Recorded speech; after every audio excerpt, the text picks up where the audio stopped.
என்னைக்குமே இருக்கும். அதுக்கு இதுக்கு ஒரு கன்செப்ட் என்னைக்குமே டூ டெக்னீஷியன்ஸ் வந்து தண்டத்துக்கு வேஸ்டா சண்டையே போட மாட்டாங்க. ஏன்னா எல்லாருக்கும் ஒன்ஸ் இப்ப நீங்க ஒரு டெம்பிள் குள்ள நீங்க போட்டீங்கன்னா உங்களோட மைண்ட் செட் மாறிடும்.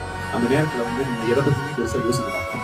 அந்த சாமி எப்போ பார்க்கணும், எப்போ பிரசாதம் வரும், அப்போ நமக்கு என்னெல்லாம் மனசுல இருக்கு, அதெல்லாம் எப்படி போய் கேட்கறது அப்படின்னு நம்மளோட கான்சென்ட்ரேஷன் ஃபுல்லாமே அந்த இதுக்கு போயிடும். கியூ நினைப்போம், எவ்வளவு நேரத்துல போவோம், இந்த இடத்துக்குள்ளேயே இருக்கும். அதான் ஒரு டெம்பிள் போகும்போது நம்மளோட கான்சென்ட்ரேஷன். அதே மாதிரி ஒரு ஷூட்டிங் குள்ள நீங்க போனோம் உங்க கான்சென்ட்ரேஷன் ஃபுல்லா அங்க வந்துடும். ஸோ ஆட்டோமேட்டிக்கா அதுக்குள்ள நீங்க வந்து இவன் இந்த டிஓபி என்ன சொல்றாரு, நம்ம என்ன சொல்றோம், இதுக்குள்ள போறோம் அதுக்குள்ள போறோம். அந்த ஒரு 7 o'clock காலையில இருந்து ஒரு ஈவினிங் ஒரு 6 மணி வரைக்கும் அது ஒரு கோவில் இருக்கிற மாதிரி சாமி கும்பிடுற மாதிரி ஒரு பயங்கர ஒரு எனர்ஜி அந்த இடத்துல நம்ம வந்து கிரியேட் பண்ணுவோம்.